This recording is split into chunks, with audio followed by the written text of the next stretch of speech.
Firstly, salutation to the Buddha, Blessed One, teacher and refuge.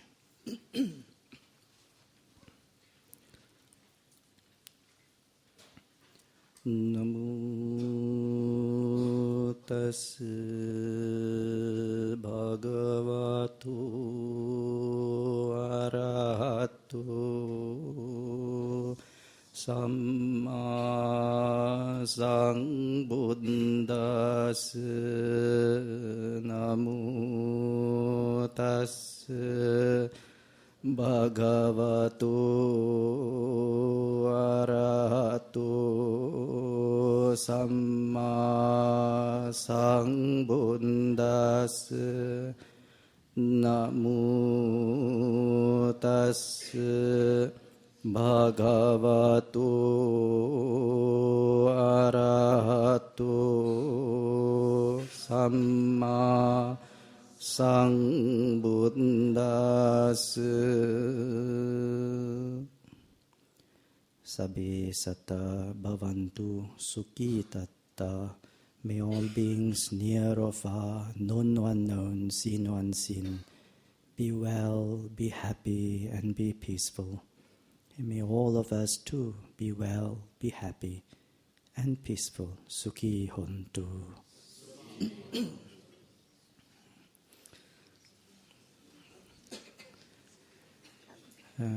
Dear friends, respected members and devotees of Buddhist fellowship,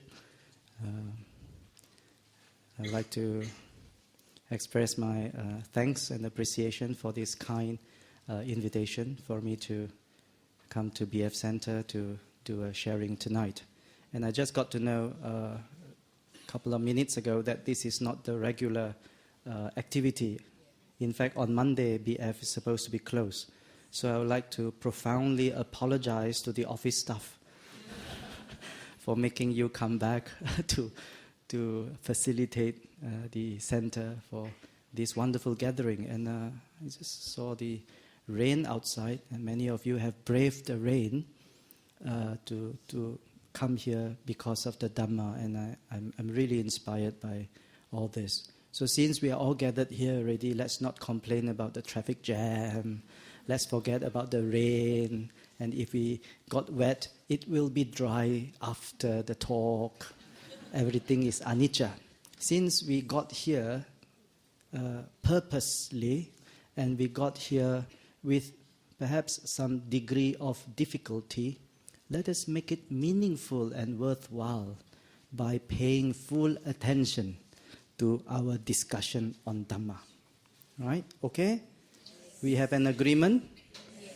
Very good. Singaporeans very united. And our topic tonight is? A meaningful life. Wow, a meaningful life. I have to reflect on that. A meaningful life. That's our topic tonight. I think this word life, L-I-F-E, is one of the easier words to spell in English language, but one that is very hard to explain. Much like love, but more difficult even. Yeah. Life. And especially a meaningful life. If we want to talk about a wasted life, very easy. We look at the majority of people, how they live in this world today, and we can understand, he has wasted his time and potential. So life is a very big topic.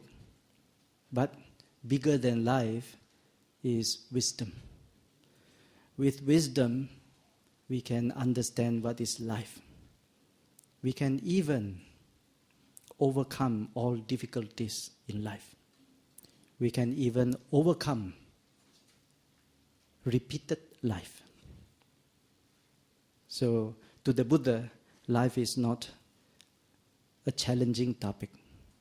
So, based on the Buddha's wisdom tonight, we will have a discussion.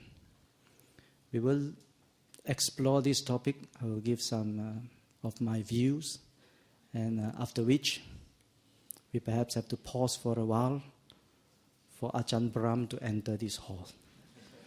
He will glide through when he comes back from his meditation retreat. So we have paused for a while. That's life.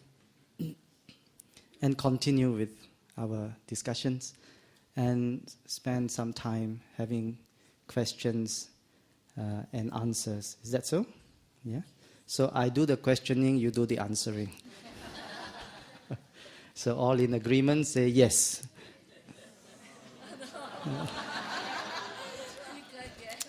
They told me Singapore lang jin tia oi. So I'm proven wrong. But bo tia oi, but very smart. So what is a meaningful life? What is a meaningful life? Yeah. Nowadays, if people ask you, hey, how's life? How's life? Sister, how's life? Could be better. That's not to say the life now is bad, but it could be better.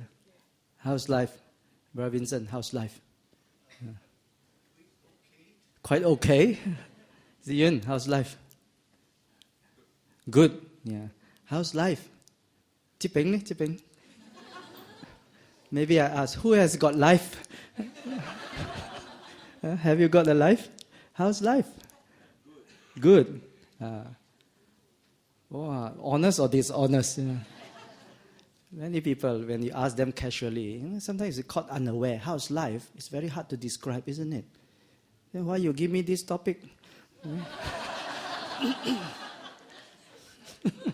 Not fair, right? When people ask us how's life, sometimes we are a bit apprehensive and say, oh, good, okay, yeah, can be better.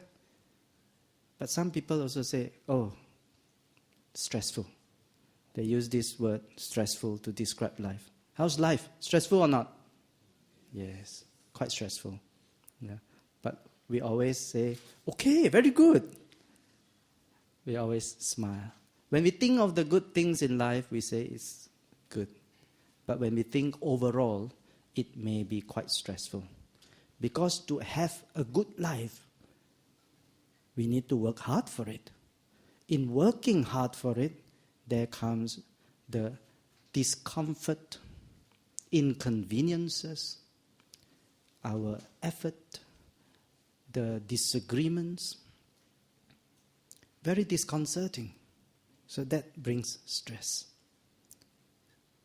So although we want a good life, but in actual fact, many people, in pursuing a good life, find life itself stressful.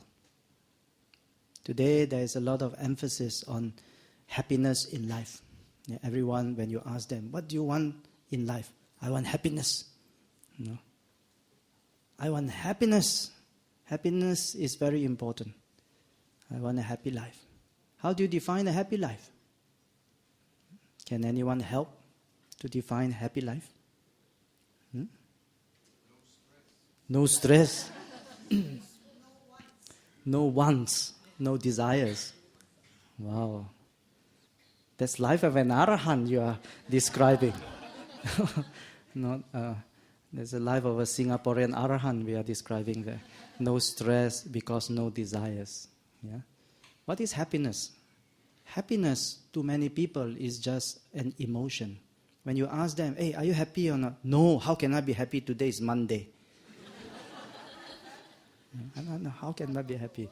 I like it when it is Sunday or Saturday or Friday, but not Monday. I don't look forward to Monday. I look forward to the weekends.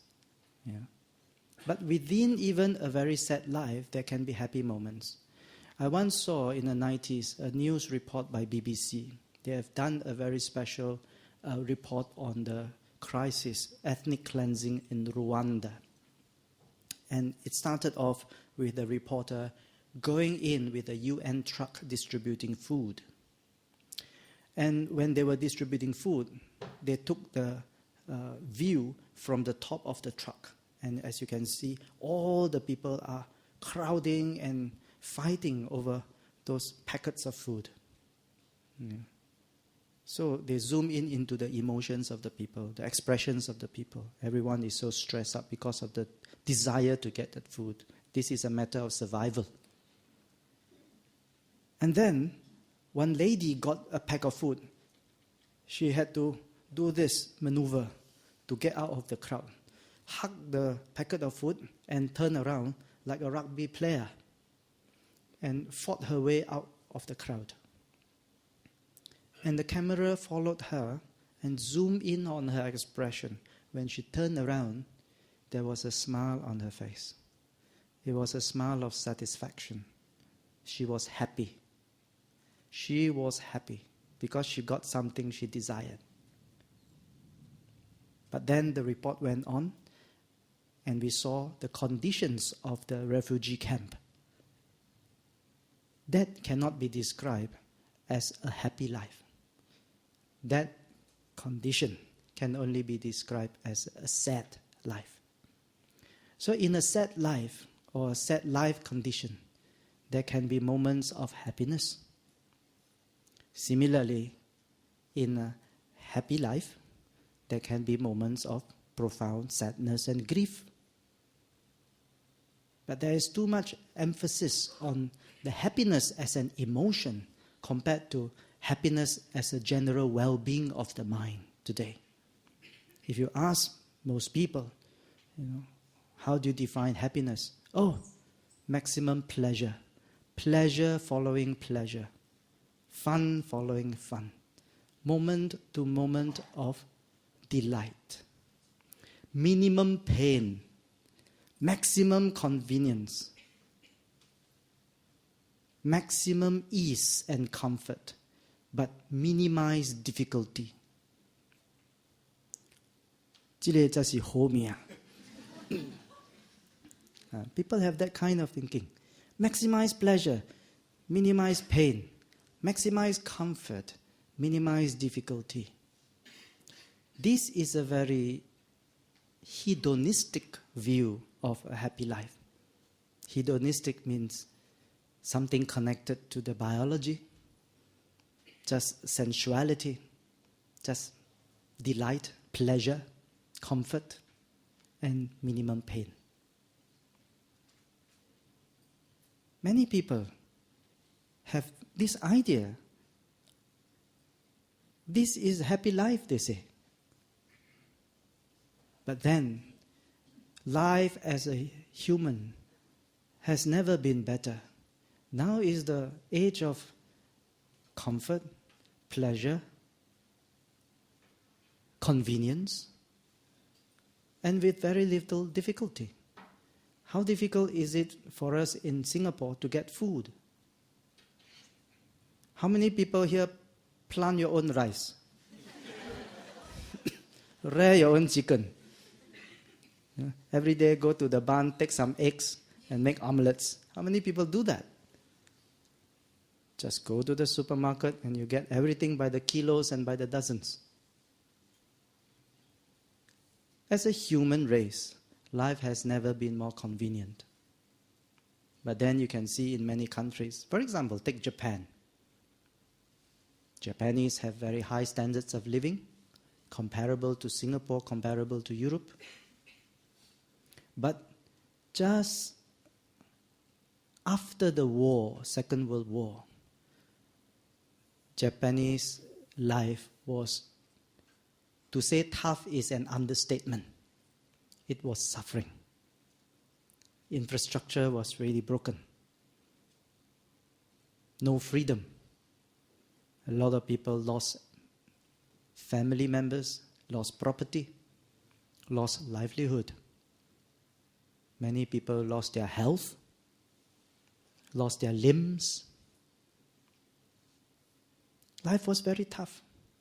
But then, if you take 5 years after the war, 46 to 50, and you take, let's say, the year 2010 to 2015, and you compare the suicide rate of Japanese youngsters, guess which one is higher? After the war or recently? Why?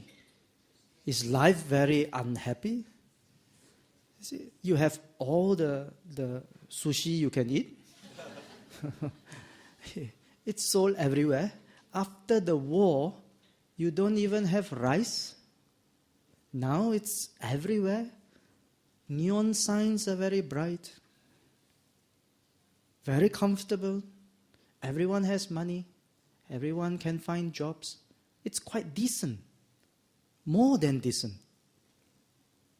But many people, especially the young, commit suicide. Not just that, they have some secret pact to commit suicide together. I don't know why Japanese are so innovative. Even in the wrong way. Strangers just connect and say that, okay, let's do it at this hour, this place. What is the reason for them wanting to end their own lives? Is it because they don't have enough food, not enough money to spend, no freedom from family, no jobs, no comfort, no convenience, no education, no opportunities? Opportunities are there, comfort everywhere. Security is there in Japan. If you are willing to work, you can have a good life. People don't kill themselves in Japan because they are unhappy, lacking happiness. They kill themselves because they lack meaning in life. They find life meaningless. They're happy when they go out with friends. They're happy when they have holidays. They're happy when they have festivals. They're happy when they buy gadgets. But overall, those who kill themselves, they kill themselves because they lack meaning in life. So many people find that after your studies and you have to do very well, there's a lot of pressure. After that, society expects you to find a very good job and you struggle. And in Singapore, you know that very well. You have to climb the corporate ladder. And every time you get bombarded, you have to keep upgrading yourself. You know, like HDB flats. You have to also climb higher, build stronger, firmer. Everything more. Then you climb all the way to the top. And then you have to deal with all the people below you who are trying to climb up. And you deal with their unstable emotions, their state of health, their attitude, their bickering, their politicking. There's so many things you have to deal with. And when some people go through all that thing, they say, what's the meaning of all this? There's hardly any meaning. See? When I was young, coming from a small place, during holidays, we would be invited by our relatives. Come to the city. You young people need exposure. You stay in the kampong, no exposure. Don't even have an escalator. So we were brought to KL, stay with our cousins. Cousins have holidays too, but their parents also have to work. So weekends, wow, Saturday and Sunday, fun, go to the mall. Where I come from, there are no malls. There are supermarkets which are 2 stories with staircase without escalator and lift. When you come to KL, wow, you have golden arches, McDonald's. When you see McDonald's, it's like, wow, it's like 6 Michelin star. The only chance we get to see McDonald's is on a TV advertisement. And here we are, the wonderful aroma of McDonald's restaurants. And you have one burger after another burger. The malls are air-conditioned, very big, everything is there. And you go shop by shop. Just wandering around, the space itself, it's so liberating. Then comes Monday. And the parents have to go to work. So we have to be put somewhere. So everyone bundled up in the car. Hardly woke up. 6 a.m. All shaken, pack in the car, throw in the bag, and we will have to send somewhere so that there are people looking after this bunch of children. And because the parents have to go to work. And we have to brave the jam. 6 o'clock, bundle in the car.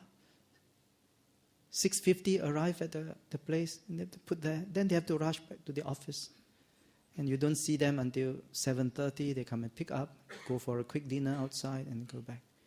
So when we stay 1 weekend, it's fun. 2 weekends is okay. By the 3rd week, it was a chore. It was a chore. You know, and as much as they want to entertain us on the weekends, the first weekend when we arrived, we had maximum fun at McDonald's a lot. But the second weekend and the third weekend, they lose their energy. The adults also tired. And at that young age, I saw, maybe I was more insightful. And I saw this cycle, you continue week after week. Month after month, year after year, decade after decade, until you retire. When you retire, what do? This morning, I was just around here, below the HDB flats.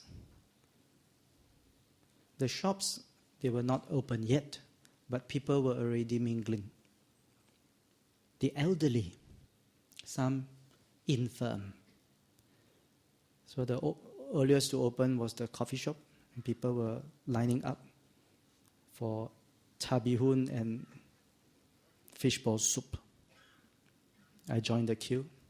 After breakfast, I walked around the HDB flat. I saw the second queue, very long. Guess which one? Clinic. Today, Monday, right?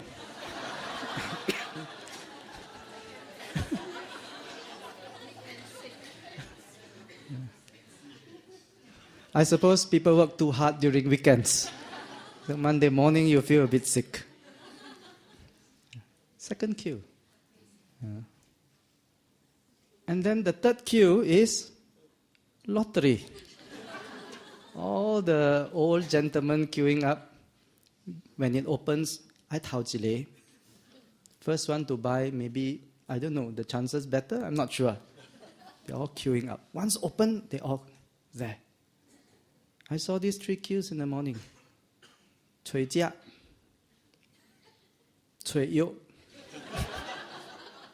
cui hi bang. Finding food, finding cure, and finding hope. So you tell me what's life? Everyone else gone to work, these aunties and so on. I think it's everywhere more or less the same in HDB flats. Apples are put there, oranges. They pick up very slowly. They look at it. They put it down. They pick up again. Down. Pick the basket. Too heavy, they have to put back 2. And go to the counter, pay money, slowly take out. So is this life? So if we only look for happiness as an emotion, then we don't understand what happiness is about. Happiness is an emotion that is conditioned. It comes and it goes. It arises because of certain factors. And when those factors are not supporting it, this emotion fades away. After the fading away of happiness, if we crave for it, then we will not have the right condition for it to arise again. So if we only focus on happiness in life, we will not be very satisfied with life. So about life itself is bigger than happiness. So firstly, there are many people who aim for the good life. I homia. Good life. Literally homia. What is the meaning of good life? Good life means weitanjia. You feel safe. There is shelter. There is job security or family security. There is stability in the family. And occasionally there is pleasure. This is the condition for a good life. This is the time of our parents and grandparents. The time after the war, people just want a good life. Do you have a place to stay? Are you chased away? You stay in an illegal place, government will chase you away, landlords will chase you away.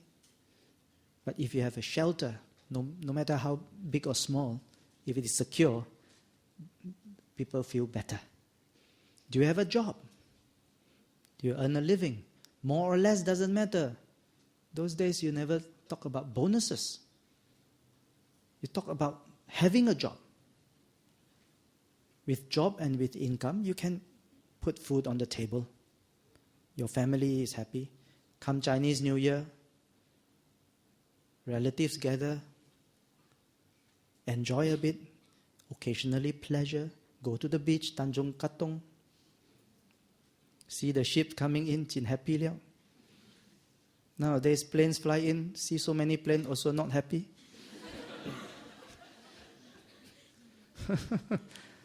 No. If people can afford a car, even more happy.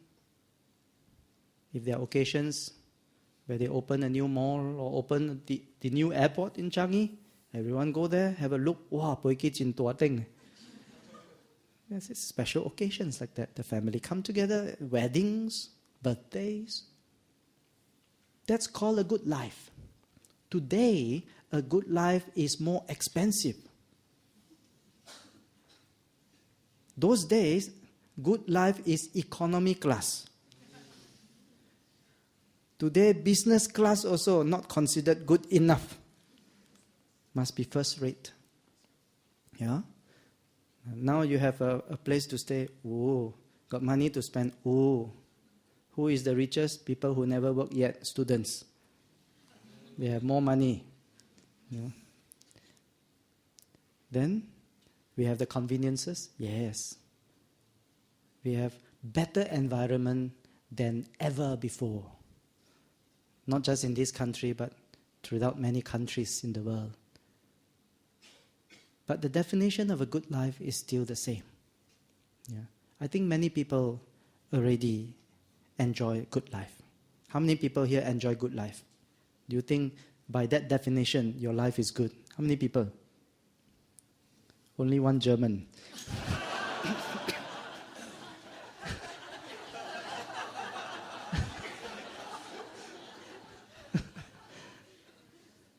I see only 10 hands, good life.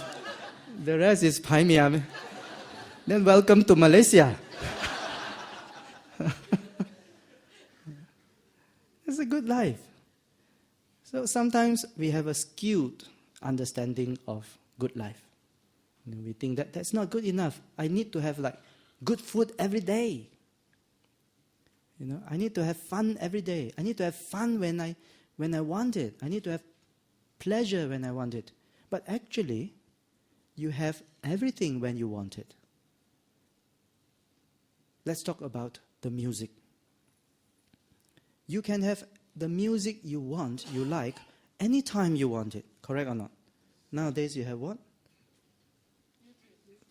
Not only YouTube, but you can download it, you can loop it, you can iTunes or whatever, maybe a bit old, dated already. There are new things. You can stream them. Those days, when people only have the radio, not everyone have players at home, yeah?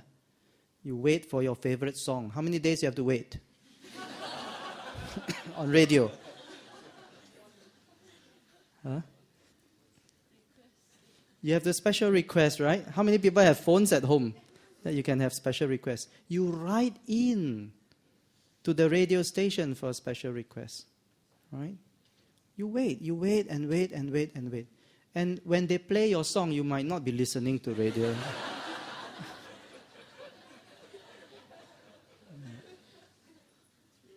So when they play a favorite song, a favorite tune on radio, and you really love it. Wow, Gypsy. Really pay attention. You know why? Because you appreciate how difficult that thing comes by. It's not every day. It's not even every other day. You will really spend 4 minutes listening to it, or hum it, and when the final few strings, 好景不常在，今宵离别后，何日君再来？陶醉其中啊，要 so into it， 这入心了。If those days you already learn meditation, maybe samadhi already.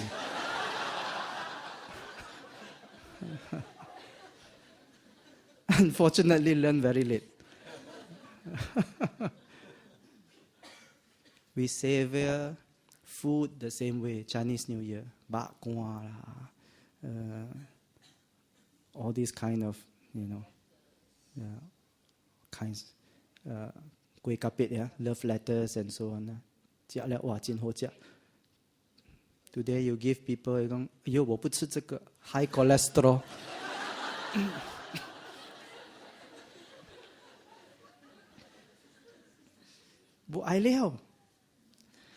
What gives happiness doesn't give happiness today. What has changed? Expectations have changed. The quality of food has become better, but our expectation is even higher. Even good food is no longer special. Good food is common. You expect good food anywhere you go in Singapore. Otherwise, you say, 别家. It's not that the food is inedible. It is just not meeting your expectation. The food is still good. So because of our expectations, what we call a good life is just an average life. And who has made good average? It is our desire, our craving for more, for excitement, for continuous pleasure, for minimal pain. And this is what has changed. So a lot of people have good life, but they do not have happiness. The last trip I came, I spoke about this story. There was a very rich lady, went on a 6-month holiday. Too tired of the holiday, she had to go for another short holiday to recover from her holiday. This is true. And while staying in a hotel, penthouse in Dubai, she felt so sad. She felt so sad for herself. So she resolved, the first thing I come back to Malaysia, I want to go and see Brother Tan. So she made an appointment. She came on a Wednesday. She sat down and said, when I was there overlooking the Persian Gulf and staying in my 2-story penthouse room, suite, tears streamed down my cheeks. I felt so sad. Then I was imagining a bit. I was a bit naughty, I imagined. I said, wow, if I were there at a 6-star hotel, with a double-story suite and a 24-hour 3-shift butler service, and a balcony overlooking the sunset over the Persian Gulf, I would have tears streaming down as well.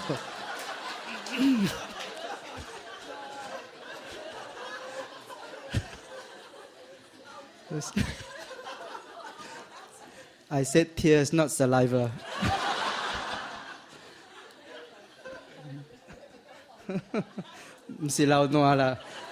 Lao bak jiap lah. So what can be so sad about that? A holiday recovering from a holiday. A person who obviously had such a good life may not feel happiness. So there's a second kind of life besides the good life. It is called the positive life. Positive. That means your mind is strong. Your outlook of life is bright. Your future may be dark, but your outlook is bright.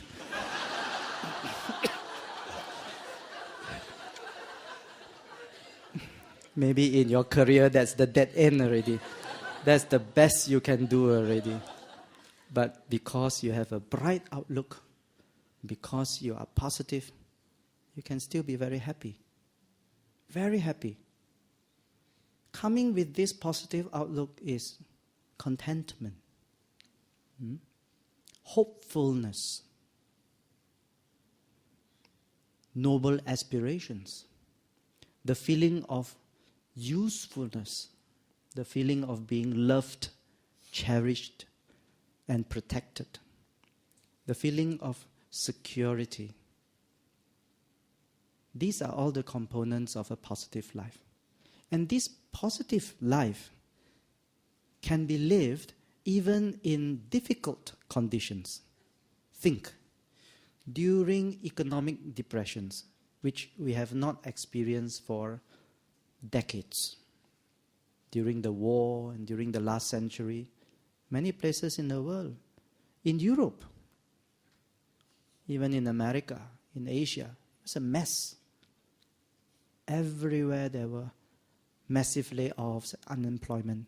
But yet, the life wasn't good, but yet they were happy people, they were positive people, because they have a positive life. Today you can have a very good life. Singapore or many parts of Malaysia, we have a very good life. We can't deny that.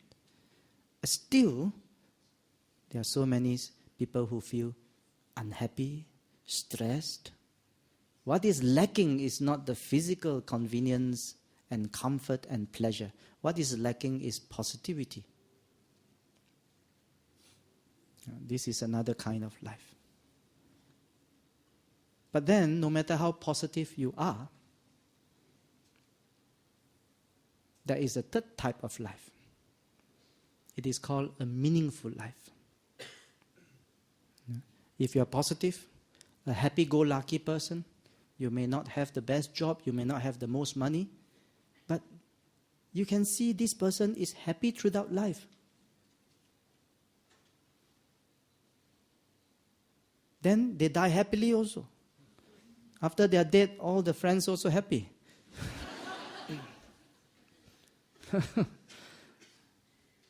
They have a wonderful existence. But it may not be a meaningful life.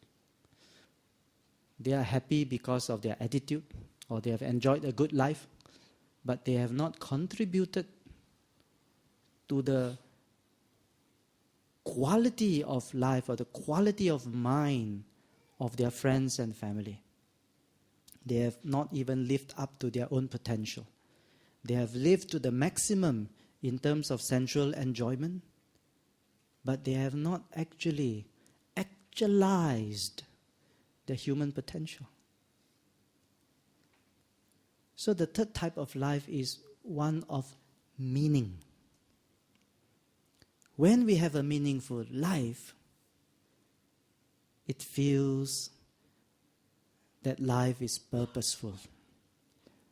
We wake up every morning motivated by the purpose. At the end of the day, no matter how difficult it was, we still feel satisfaction.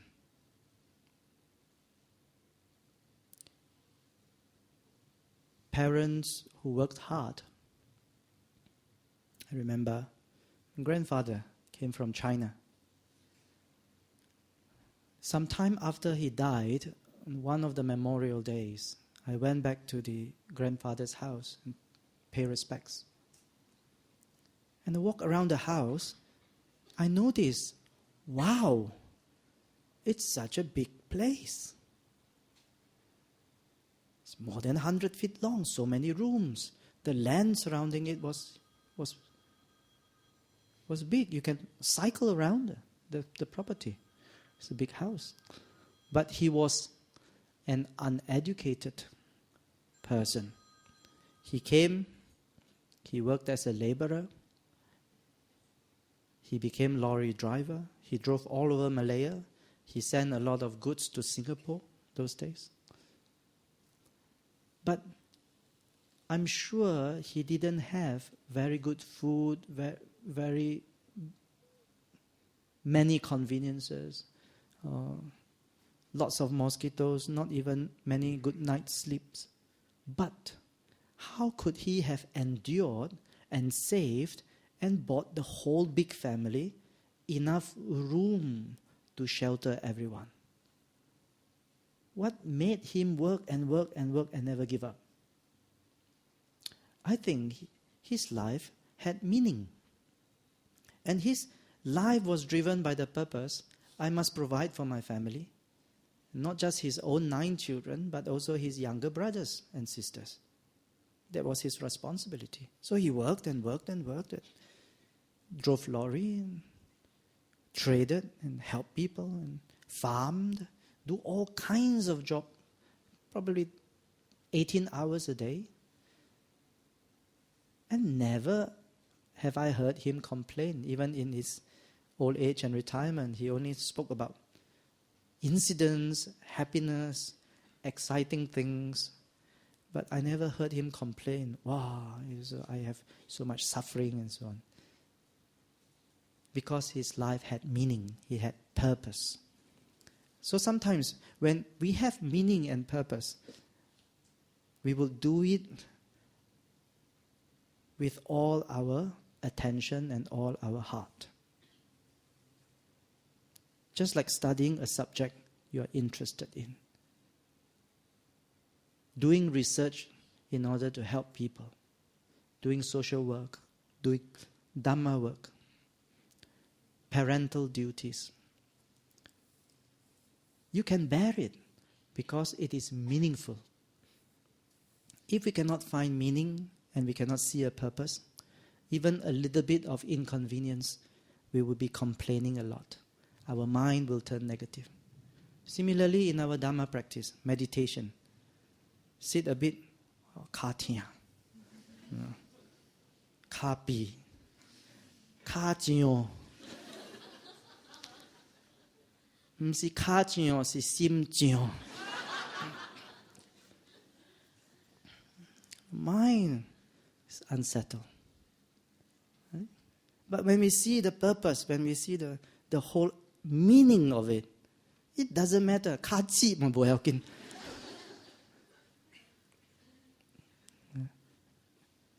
Doesn't matter if your leg is broken also. But more a little bit of numbness and we already stop meditating. So you see, meaning is where we find satisfaction. And even if there is difficulty, we can still do it. Because we do it, the consequence is sometimes we accomplish it. So a life of meaning is also a life of accomplishment. A life of pleasure, even though you go for the good food, you get the good food. That is an accomplishment, but there is no satisfaction yet. After some time, dissatisfied again and again and again. So when we live, don't just aim for having a good life, or don't just take in like the psychology, just have positiveness. But develop further, have a meaningful existence. Just now I mentioned happiness is something more sensual and biological.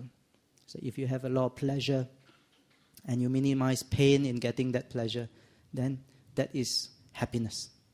But meaning, a meaningful life, that is not biological or sensual. It is more cultural. To have a meaningful life, actually, it has a cultural context.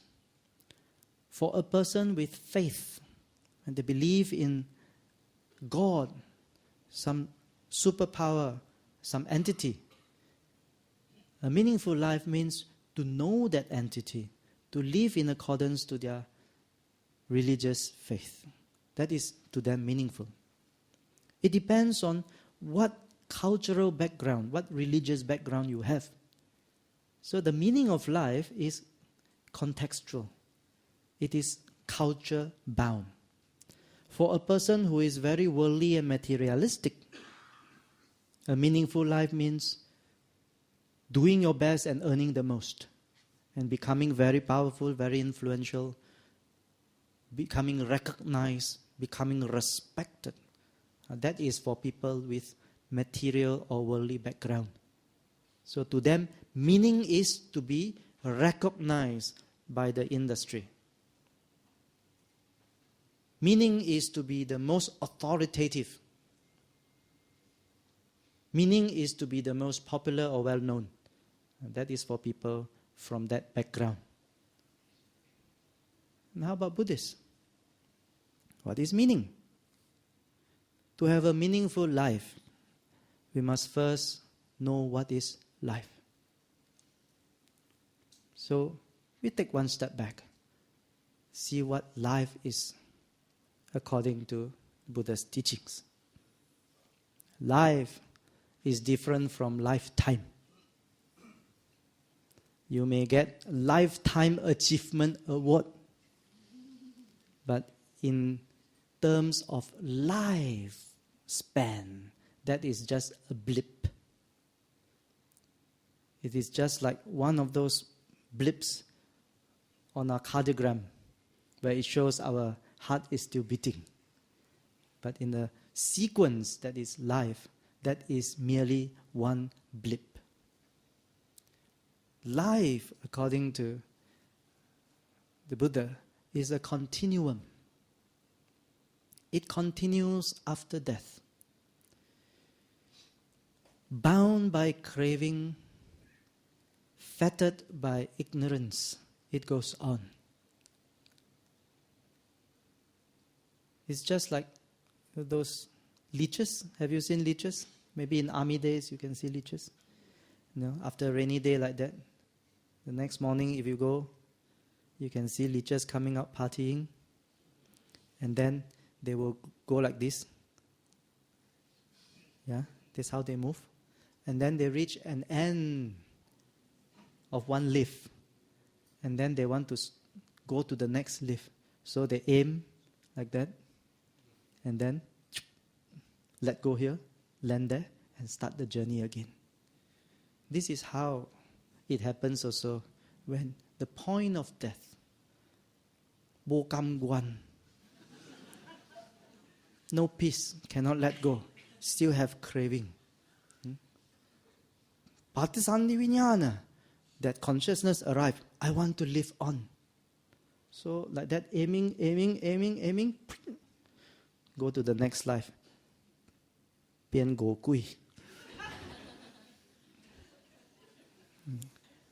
Go. At the end of that leaf, quick again. Lo te gek. I like that. Ignorantly, they move on. Based on craving, they aim, they shoot, and they land. They land somewhere. So this is how life is a continuum. We understand it. It's not just one lifetime. Some people are taught you only live once. Recently, camp, they gave a theme. They asked me to go for a talk. The camp, Dhamma camp, is called YOLO. I said, what's YOLO? YOLO. YOLO? Yo-yo, I know. That's a very, very old thing, yo-yo. The old thing which was the in thing those days. Now they say it's YOLO. What's YOLO? You only live once. I say, but that is not what the Buddha taught. You don't live once, you live on. But it's still YOLO. You only live on.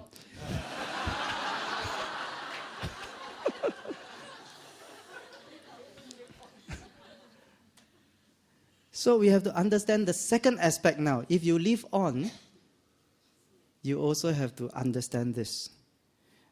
That life is a series of decisions and consequences. We call it kamma and vipaka. Kamma means action. Vipaka is the consequence of that action. Because we live on, we make a lot of decisions, we talk a lot, we do a lot of things, both wholesome and unwholesome, useful and useless, noble and base. We do a lot of things throughout life. All these things will have consequence. A series of good decisions, good behavior, karmic ascent. We become fortunate beings. Maybe fortunate beings with means to live a good life. And fortunate beings with wisdom, not so ignorant, but with wisdom also, to make wiser decisions. This is called karmic ascent. Ascending, going up like going up escalator. But it is not driven by any external motor or force.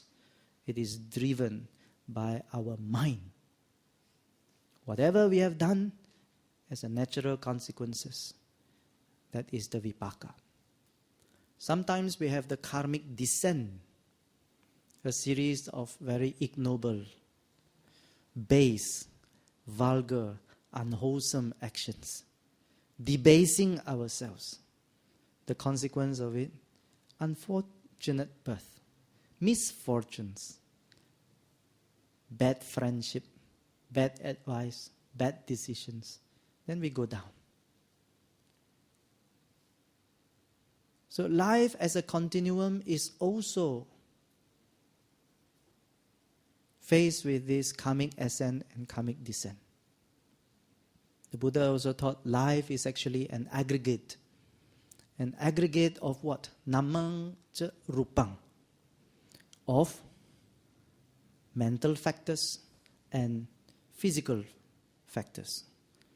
The mind and the matter. That is life. So when we talk about human life, it's because there is a human form. There's a human biology. There's a human mind. There's a human tendency. So the mind and the body combined, that's a human. But sometimes only the body of a human, but the mind of a hungry ghost. Now, although we are human beings, it doesn't mean we are living a human life. Why do I say so? See, the fact that we are human being is fate accomplished, taken for granted, right? I see a lot of humans here, correct? Anyone fake one? But do we live human lives every day? For example, if that day we wake up the whole day full of greed over many things, craving, desires, then that day we spend like a hungry ghost. If the day we live full of anger, grudges, full of enmity, ill will, that day we live like an angry spirit, an asura. If that day we wake up feeling anxious, fearful, feeling depressed, that day we live as if we are in hell. So pause for a while for Ajahn Brahm to pass by. Ajahn, let us turn around and namaskar.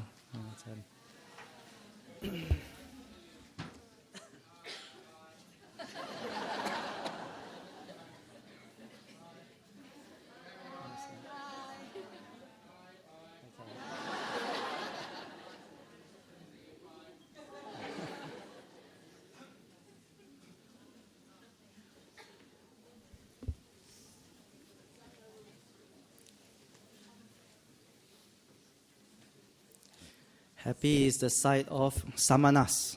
Happy is the side of practitioners of Dhamma. So just now we are talking about hell. After Ajahn Brahm passed by,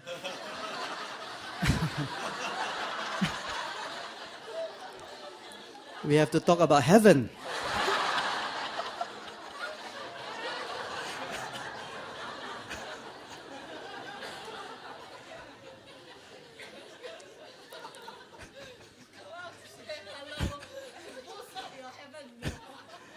Some people, they wake up in the morning already like that. Ha ha ha. Whole day think of people with loving kindness, think of people with gratitude. Oh, yesterday, what a wonderful conference we had. I'm so grateful for all the learnings. You know, the teachers come and then the volunteers served and the organizers really did their very best. Full of gratitude. The whole day wake up full of this wonderful Brahma Vihar.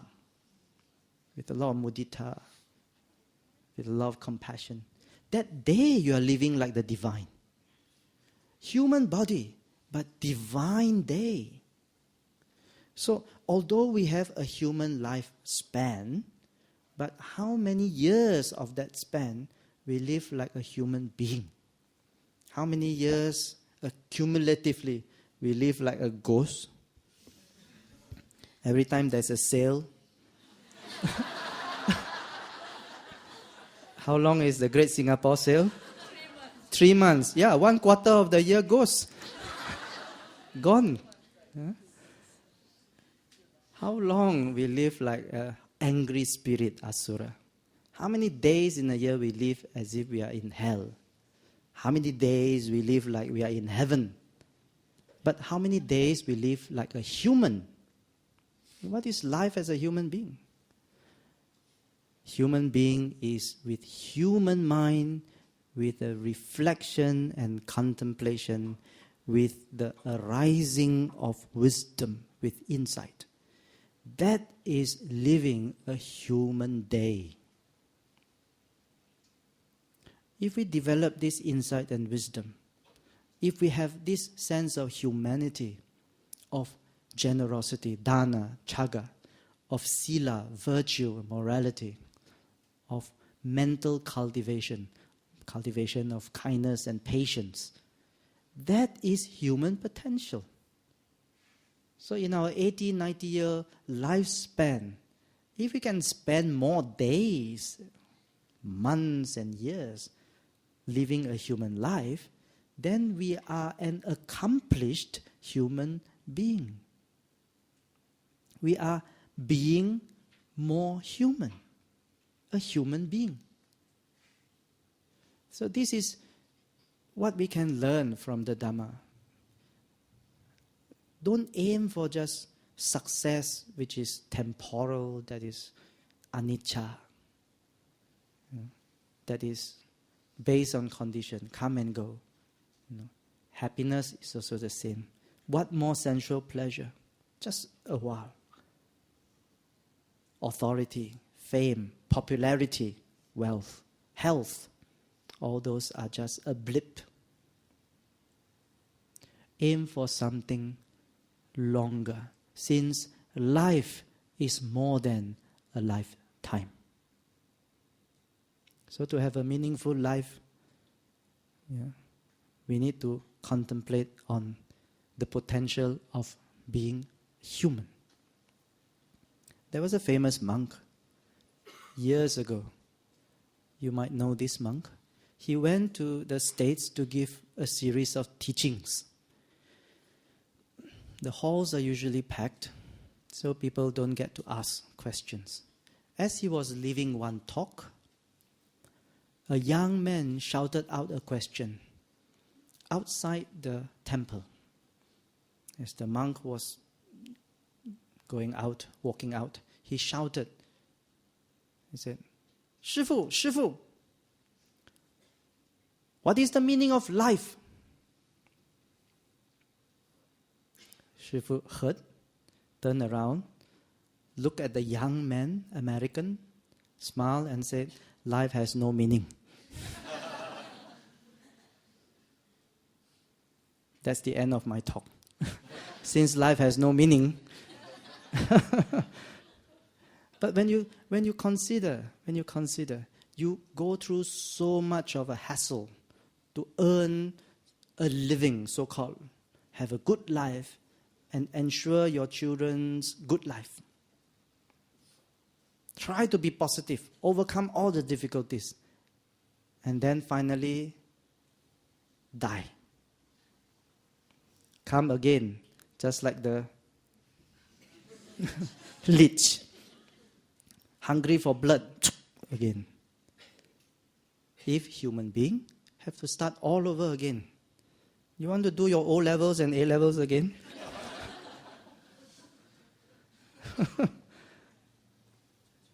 You only live on and on and on. So therefore, when you consider this, the reply of the monk, life has no meaning. Life has no intrinsic meaning. Now that is quite profound. And with wisdom, we may even see that that is true. Life has no meaning. What is meaning when it goes on, and sometimes karmic ascent, and sometimes karmic descent, and after descending, descend some more? What is the meaning of all that? And you have worked yourself up and become, wow, so successful, only to find that the next existence, down to somewhere so low. It's like we are being trapped in a building 31 stories high, representing the 31 realms. And we are the ones who go into the lift. The numbers are selected for us. You don't even need to press because there are no numbers to press. When the door opens, it's the basement. Basement number 9.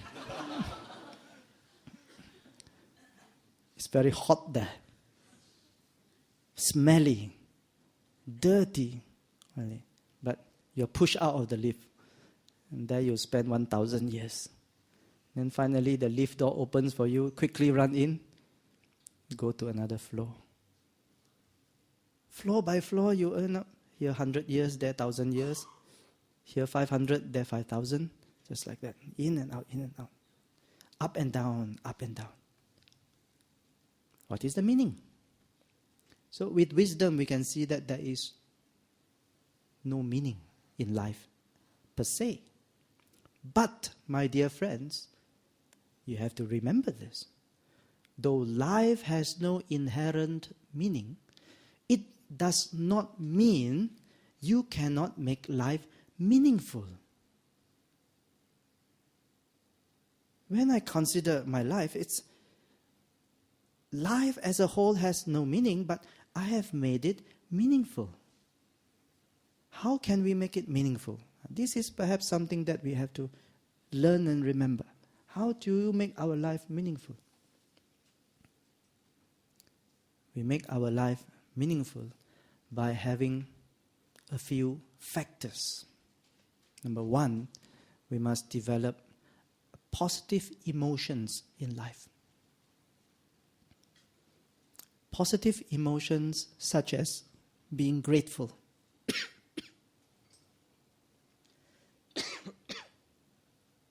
For example, being grateful for this drink.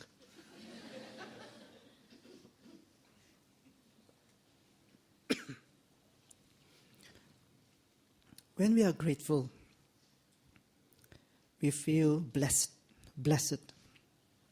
I'm so blessed. When I'm not well, people who care, it's medicine. When I'm hungry, there's food. When I'm hot, there's air conditioning. When I want to go somewhere, there are buses and subways. When I'm lonely, there are friends. When I'm lost, there's Dhamma. I feel grateful.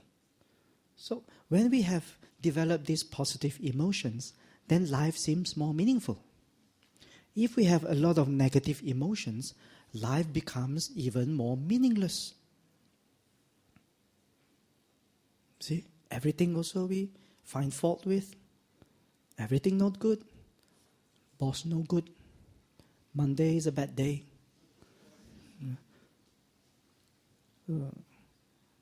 I cannot say anything about government. It's not allowed here.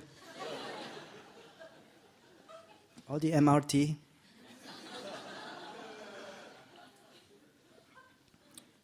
Monday, everything no good. Dhamma talk also not good. If we complain and complain, we find no meaning. Why do we have to have Monday? But then there's no meaning. Everything is not good. Why must we have Monday? Why can't we have only Saturday and Sunday, 2 days? That's not our Buddhist fault. So, when we develop positive emotions, doesn't matter whether 3 Mondays in a row. See? If today is Monday and tomorrow is still Monday and day after is still Monday, so be it. Because we have positive emotions. We are grateful. We don't ask for conveniences every time, pleasure every time, because it is the inconvenience and the discomfort that really make us grow wiser and better. See? A child with everything given on a silver platter from young. For this child to develop into a useful, wise being, chances are very rare. Very rare.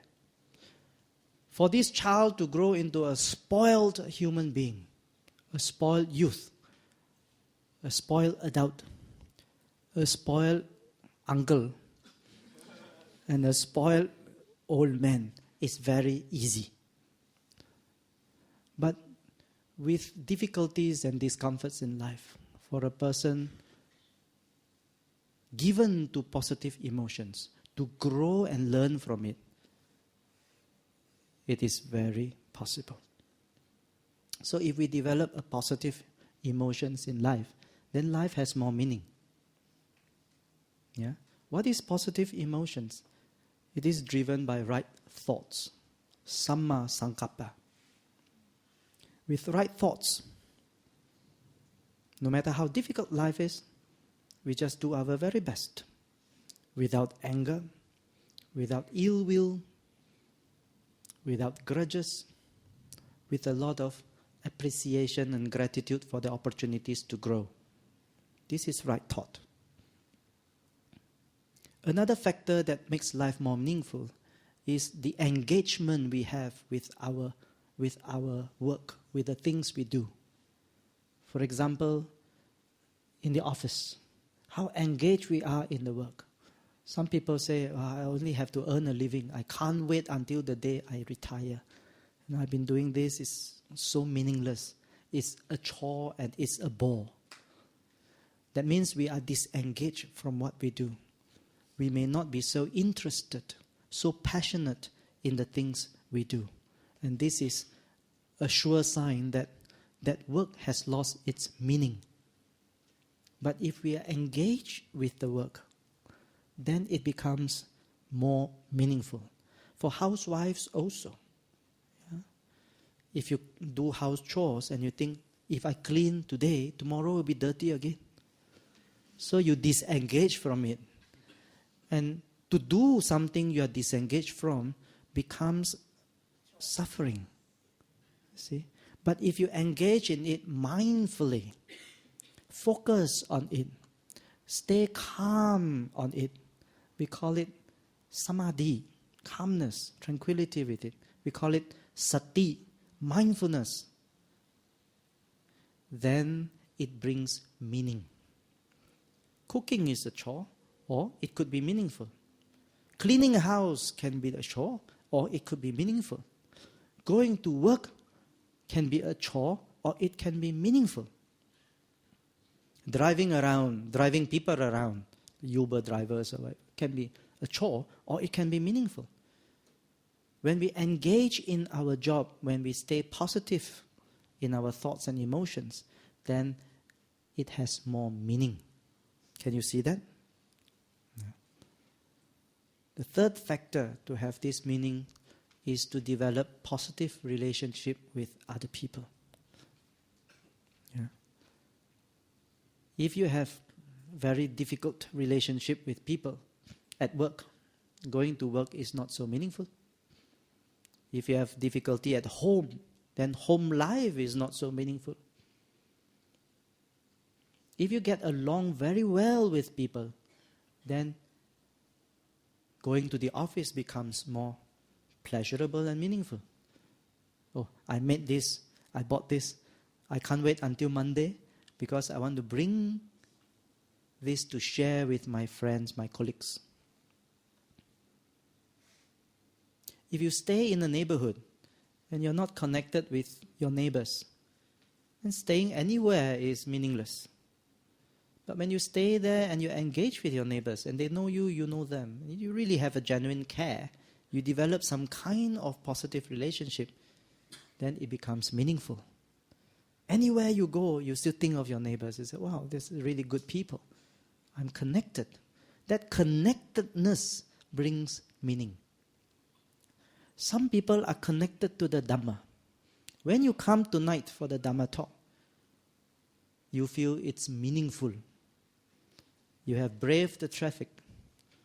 You have cancelled your night appointments. You have braved the rain. And you come here and you listen to 1 hour of sharing and you feel, wow, this is very meaningful. But the person who is dragged here,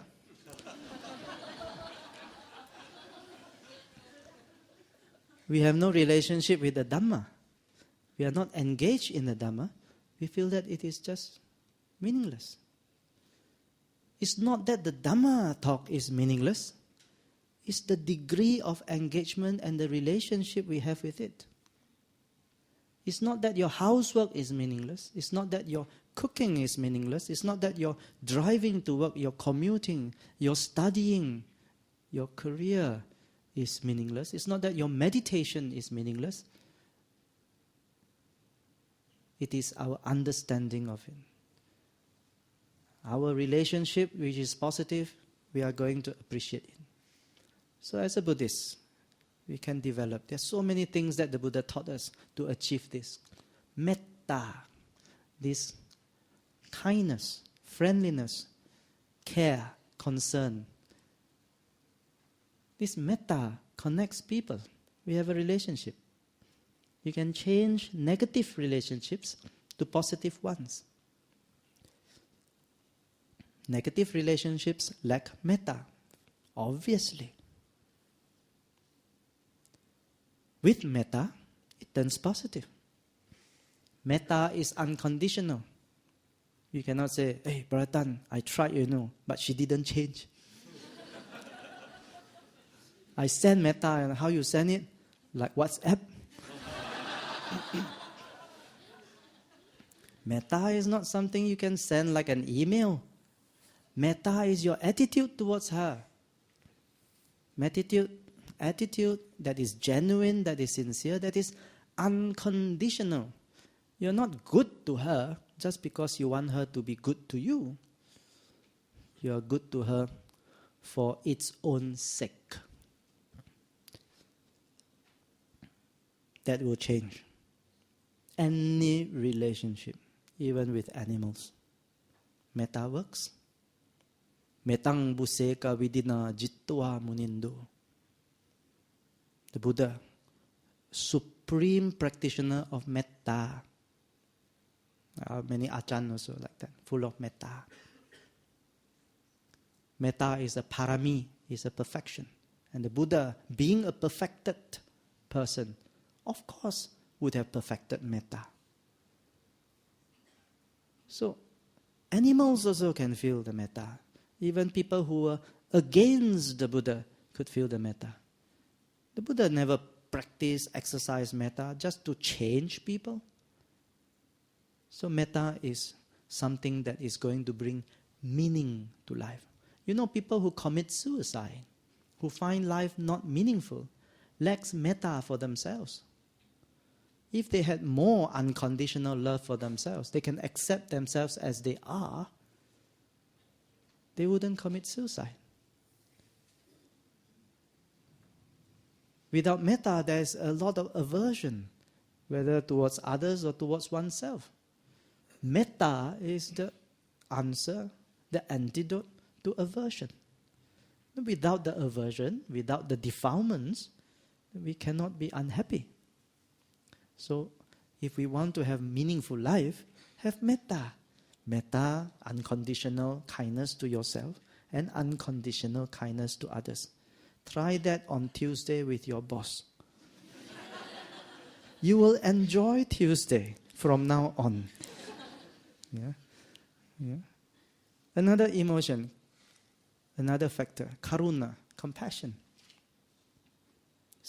Towards people who are suffering. Who are suffering? People who are angry. People who are angry at you are suffering. If you are angry at others, you are suffering and causing suffering. There's enough suffering in the world. Why not we have the antidote to suffering, which is karuna, compassion. Don't create suffering for oneself. Don't be obsessed with angry thoughts, with our unfulfilled wishes, with unfulfilled expectations of others. Have more compassion. Relax. When people are unjust or unkind to us, if we get upset, there is the lack of compassion and understanding. They are already suffering. Let's not cause more. So when we can replace all this anger and resentment with compassion, life is far, far more valuable and meaningful. This is what we call Dhamma cultivation. Similarly with mudita or sympathetic joy, don't be jealous. Other people get promotion, they get the corner office, they get the new equipment, they get the promotion or the increment. If we can forego that sense of envy and jealousy, and on the other hand, develop joy, not just say, oh, I'm so happy for you. Inside our heart, boiling, bohahi. If we can replace all the negative mindsets like envy and jealousy with sympathetic joy, wishing some more for the success of others, then your life is very meaningful. You don't have to be successful in all aspects of your life to be a happy person.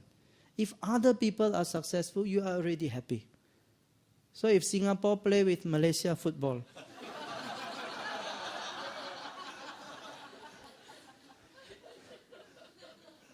last time Fandi Ahmad score also I cheer. So if Malaysia win, you have to be very happy. We get free public holidays on top of many public holidays a year. Let's see. By the way, why we get public holidays if we win against Singapore? Because it's a big deal. We hardly win nowadays. It's a very big deal. So if we develop that kind of sympathetic joy, you plant flower, your neighbor plant flower, your lotus never bloom, and somehow you're practicing Buddhist. You're Christian atheist, but lotuses bloom.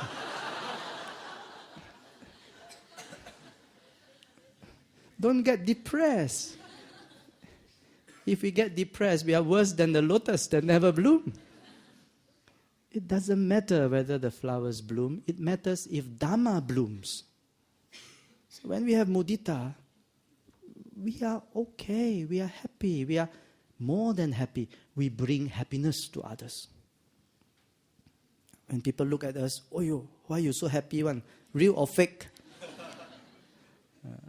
Whatever people say also, we develop another quality called upekka. Upekka means equanimity. Hidup ini asam garam. Ada suka, ada dukkha. Sometimes happy, sometimes sad. Sometimes rain, sometimes sunny. It's like that. When we are able to face this with a lot of equanimity, life is even more meaningful. So this is how we can strengthen our social relationship, our social life with others. When we deal with others, There are things that rob us from happiness: anger, cruelty, enmity, ill will, jealousy, envy, and attachment. These 7 things rob us from happiness. But when we have to live with others in Singapore, very close quarters, every day we have to meet many people. What makes us happy? Metta, loving kindness, friendliness, genuineness, compassion, sympathetic joy, and equanimity. Not to mention patience and tolerance. So all these things are going to make our life not only bearable, but pleasurable. And beyond that, we also have to develop other factors, such as a sense of purpose. Many people don't know the purpose of life. Life does not have a particular purpose. We have to find it for ourselves. When we have found the purpose, which is noble, wholesome, advantageous, and beneficial to oneself and others, then it is a life that is worth living. So finding meaning in what we do is also a factor that brings overall meaning, brings overall value to our lives. And one more factor is the sense of accomplishment. Whatever we have cultivated, whatever we have done, and if we have done our sincere best, we have to feel contented. We have to develop a sense of accomplishment. Yeah. So all these factors are going to make our life meaningful. It is not the wealth or the recognition or the fame or the popularity that is going to make life meaningful. There are many famous people who are depressed. Just look in the tabloids. How many artists, superstars, a galaxy of artists and superstars who are depressed, who take drugs. We only know them when they have overdose or hospitalized or go to rehab. Why must a happy person take drugs? Happy people just, hey, on the way back, I go and buy some drugs. Happy people don't need to do that. They don't need to drug themselves, consume a lot of alcohol, gamble a lot, or queue up in front of Toto shop. You don't have to do that. See? We also have rich people who are lacking in happiness. It doesn't mean you are famous and rich and powerful. Life is meaningful. To them, it is sometimes even meaningless. During Buddha's time, there were kings. When their own sons, they cannot trust. When their own wives, they cannot trust. What is the meaning, one king asked the Buddha, when I can't even trust my closest, my loved ones? See? When they want to choose, okay, which queen is genuine, which queen is fake, who is loyal and who is disloyal. Everyone tells different things. This son tells bad things, warn the father about another son. The other son warns the father the same about this son. They also cannot trust. Just like people in power cannot trust which are the ministers are loyal, which are not, which are genuine. They also cannot tell. Rich people also cannot tell which are the real, true friends. Dharma speakers can always tell. Yeah. When there's no material things involved, we can tell. Yeah. But people with have a lot sometimes cannot tell. So just like the kings, they find no meaning, but they're very powerful, especially those days. So powerful, and everyone worship you. When you pass by, they don't even raise their head. Everything must be below your knee, at your ankle level. The head at your ankle level. So when you walk, they will all bow and they will really crawl to you. You also doubt as a king. Which one real respect? Which one in the heart will betray me one day? No meaning. Correct or not? No meaning. So to make life meaningful, we have to have that genuine sincerity. Do whatever, have to be engaged, have to have nobility.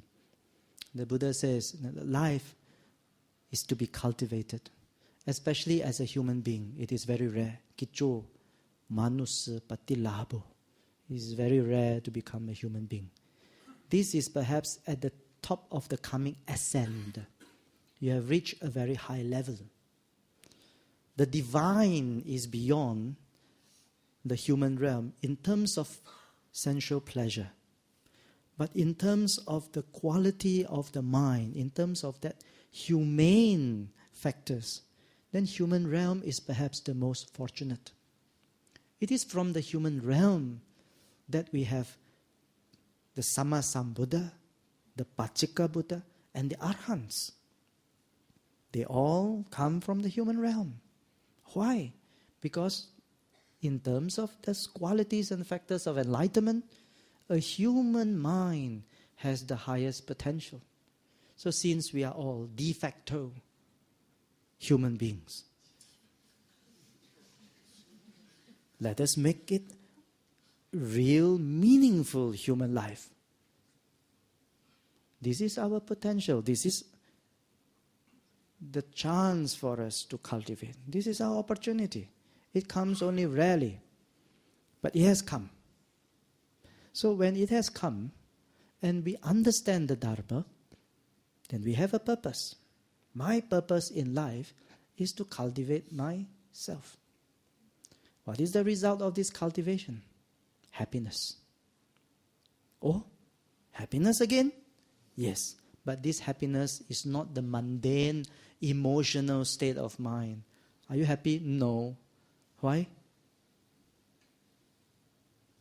Cannot get my CD, cannot get my handbag, bui liao liao, lai wah liao. Too late for the Great Singapore Sale. It's not the mundane state of happiness. This happiness is called bliss. The purpose of cultivation, the purpose of understanding Dhamma is to overcome defilements, is to gain awakening from ignorance, is to eradicate craving. Those are the two things that drive existence, that drives life into a new life, and life after life. The whole process of birth and death, rebirth and redeath. Technically, it is called samsara. Ultimately, there is no meaning. It's just faring on. We call it samsara. Faring on means turning and turning and turning, spinning and spinning, just like the wheel of fortune or the wheel of misfortune. Sometimes fortunate, sometimes unfortunate. Inherently, there's no meaning. It's keep on spinning. Why do you want to spin? Oh, don't know. What makes you spin? Just don't know is ignorance. Nothing to do, want to do something is craving. That's why we keep on spinning and spinning and spinning. Otherwise, nothing to do. But when we have cultivated human qualities, especially wisdom, when we overcome ignorance, then we understand, I don't have to keep on spinning. I don't have to go up and down this 31-story building, press, there's no button also. The lift just open and I suffer, the lift just open and I enjoy. Instead of going up and down, now we can go out of the building. That is liberation. That is freedom. 出來了，蹦出來了。You know what? The strange thing about coming out from that building, when you finally come out, then only you realize, actually the door was not locked. It was never locked.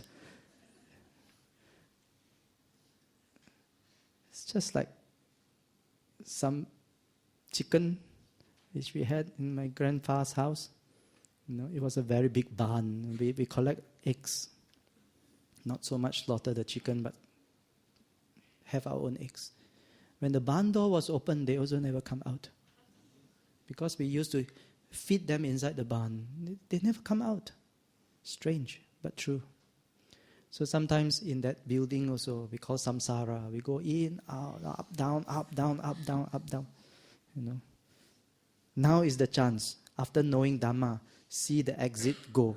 But not before the end of Dhamma talk.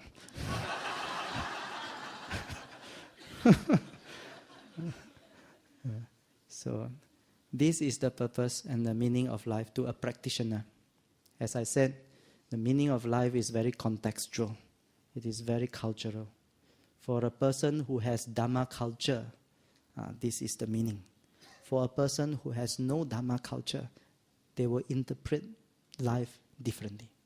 To them, a meaningful life means to buy whatever they can buy, they want to buy, to go wherever they want to go, and then to eat whatever they want to eat. But for a person who has seen life beyond just one lifetime, no matter how much you accomplish in this life, it is just a blip. The end is not the end of this lifetime. It goes on. Life merely faring on. So therefore, to really have a sense of meaning is to get the bearings and direction in life right. And that is have a way of practice, a way of development and cultivation, a way of life lived in accordance to Dhamma. Develop our morality, purify our mind, cultivate our insights, and attain liberation from ignorance and defilements. This will make our life truly not just meaningful, not just satisfying, but blissful. So my dear friends, think about this, reflect on this, contemplate on this. Don't just go for the worldly good. Yesterday at Chakra, I mentioned the Dhamma Chakra, wheel of Dhamma. If you, as Buddhists, spin it just a little bit, the beginning is more or less the same for all religions. They teach us morality and generosity, kindness and compassion, social service. Life is not just selfishly lived. So in the beginning, this chakra, when we turn, it's more or less the same. But we have to turn it completely. When we cultivate more of the Dhamma, then it is not just don't do evil and do more good. It goes beyond that. It goes to the stage of establishing these factors of enlightenment within our mind. It goes to awakening the mind to our true enlightening potential. So maybe turn some more, cultivate some more, have some faith, energy, and intensity to it. When it turns completely, that is where we gain that liberation. Same like the Arahants and the Buddhas. So this is our true potential. So as Dhamma students, practitioners and cultivators, try to appreciate and understand that fact. And make our life truly a meaningful one. Sabbe satta sukhi hontu. May all beings be well, happy, peaceful, and have a meaningful life. Sadhu.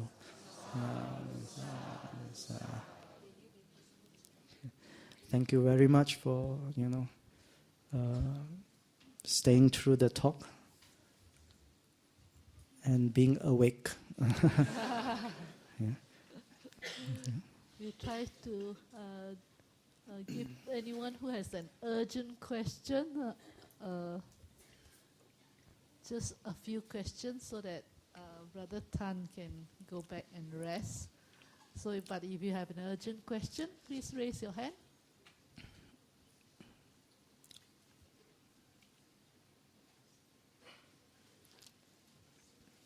Don't feel shy.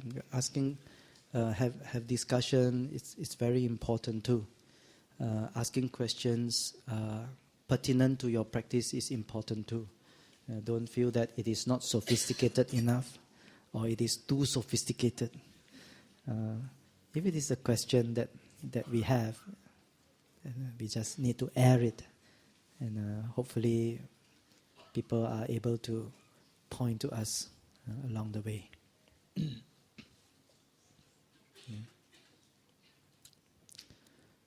So if I were to ask you a question and you give me answer, would that be better?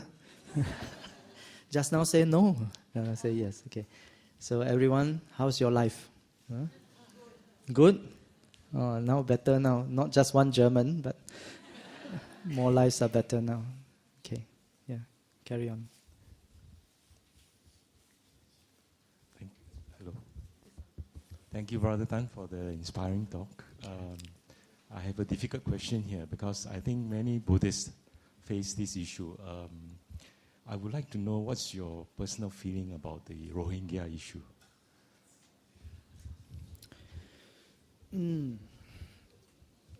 The Rohingya, as many people are acquainted already, are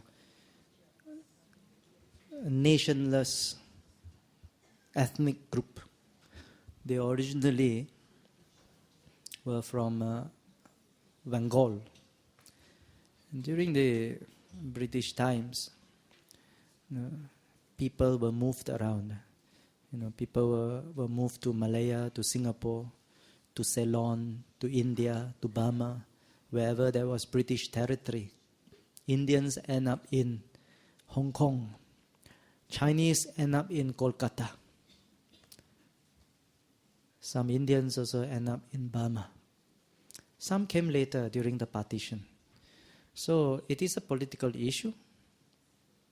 The government of the day does not recognize them as Burmese. They are considered stateless, and therefore they are not welcome in Burma. But that is a political consideration. We have no say. But what is very pertinent is that it is also a humanitarian issue. Doesn't matter what is their political status, whether they have a nation or they have no nation. But they are suffering. So as a human being, I should develop compassion for them. So this is my personal view. I have no interest in politics, but I see them as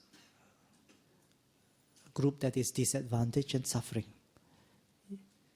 There are many NGOs and governments from Malaysia that are trying to help them.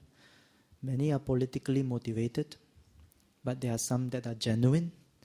So if we can support those that are genuinely humanitarian to help them, it is our human duty. We don't have to talk about politics or religion. We don't have to help them because we want to show the Muslims we are also good Buddhists. Religion is not a consideration. Whoever is suffering so tremendously without food and without shelter, try our very best to help first. Okay? So leave religion even out of it. We don't have to show that we are responding as Buddhists. We can just respond as human beings. Okay? Thank you. Yeah. Yes, at the back.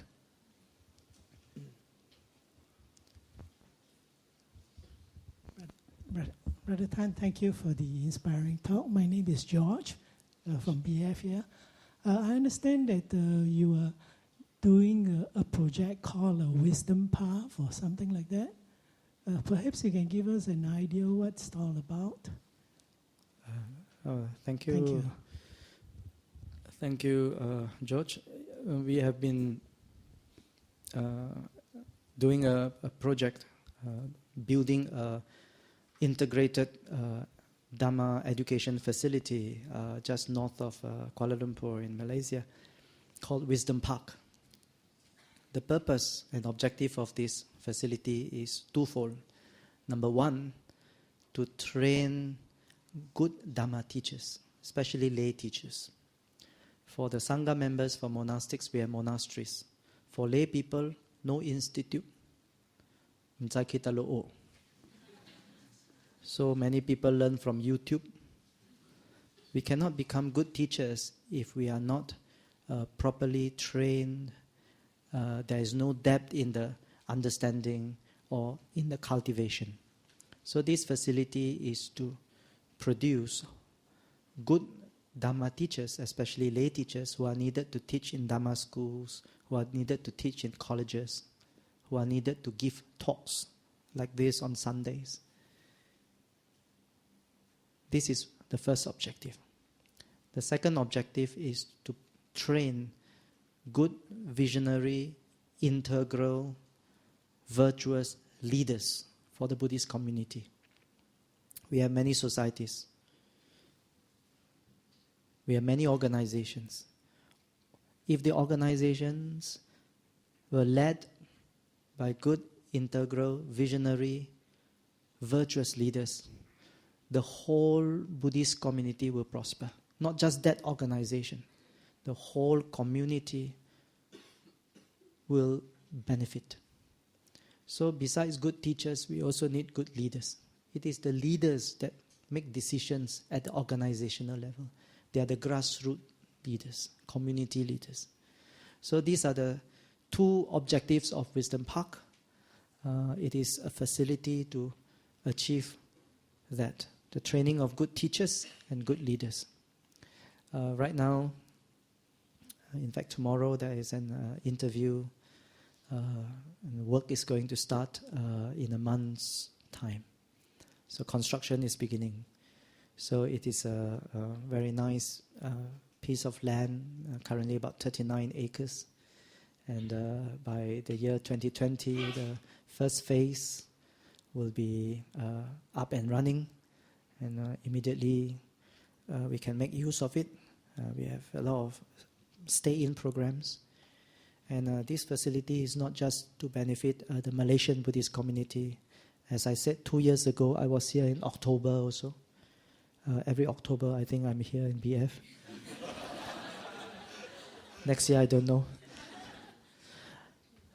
I mentioned 2 years ago the launching of this project, and I'm very happy to report to everyone that construction is starting. And in just 2.5 years, we will be running programs there already. It's not just open to Malaysia, it's open to Singapore. All are welcome to come to benefit from the facilities. I know that Singapore, due to many factors, the lack of land, even if you have the resources, it's very difficult to have a very big piece of land to build a campus. But we can do so in Malaysia. And since we have the facility in Malaysia, I want to open it to Singapore, even to Indonesia. All Buddhists are welcome to come and make use of the facilities for your own training. Yeah. So thank you for being concerned over the project, Wisdom Park. And I'm also very thankful for a lot of support. Privately, a lot of people have given me a lot of good feedback, moral support, financial donations. Many people are very eager to see this project up and coming. There's a lot of mudita we feel from Singapore. I have a debt of gratitude to all of you at BF also, because every time I come, people always ask me, what's the progress? So every time I come, I have to make progress reports. If I don't do my assignment, I cannot come to Singapore. Jalan. But I'm very happy. It shows that you are very concerned. And instead of being something of a pressure, it actually is something of an inspiration. So continue to ask about it. Yeah, I'm very glad to report on the progress. Progress not important whether it is slow or fast. Good things should be done properly. And proper things have to have its time and season. Yeah, I don't think we can reasonably set KPI for education. We can set KPI for academic results. But for the transformation of a character, for the development of insight and wisdom. There is no material measurement for it. We just have to create the factors for it. Just like enlightenment. You're a very serious practitioner. So you set yourself KPI within 7 years. Must be Sotapan. 10 years Arahan. Si enable. It doesn't work that way. For wisdom and enlightenment, for awakening, it is just create the right factors. Due season, it happens. So similarly, for the transformation of teachers, to become teacher of Dhamma, to become a good Buddhist leader, you just create the factors. And one very important factor is that integrated facility, which is not land and building. It is the culture of that place. Cambridge is not building. Cambridge is not land. Cambridge is culture. Similarly, Oxford, Harvard. You can have similarly built buildings, absolutely to the finest detail. What they have in Cambridge, you can build in China. Same thing, 可以模仿, 100%. You can even name it 剑桥. 看剑桥啦. But it is the culture. See? So this wisdom park is not just building and land, it is the culture. And I'm very thankful. Please be very concerned and please ask more questions. Every October I come. And you can check out how you can contribute as well at Nalanda's website.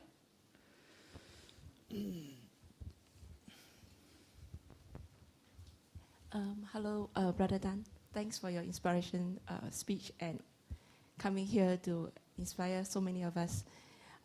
Being a practicing Buddhist, we know by theory how should we lead a life.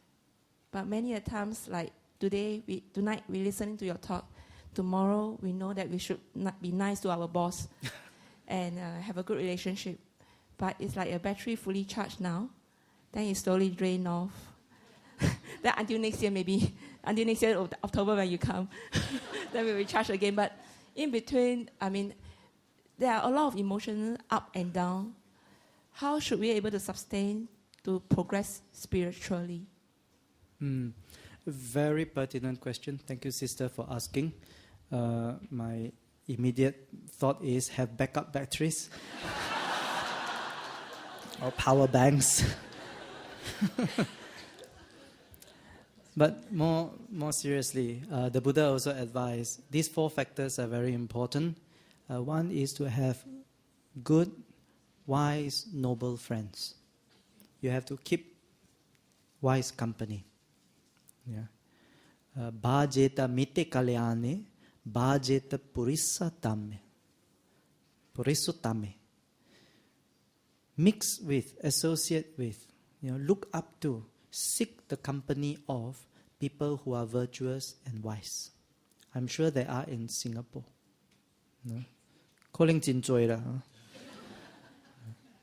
Secondly, always discuss the Dhamma with them.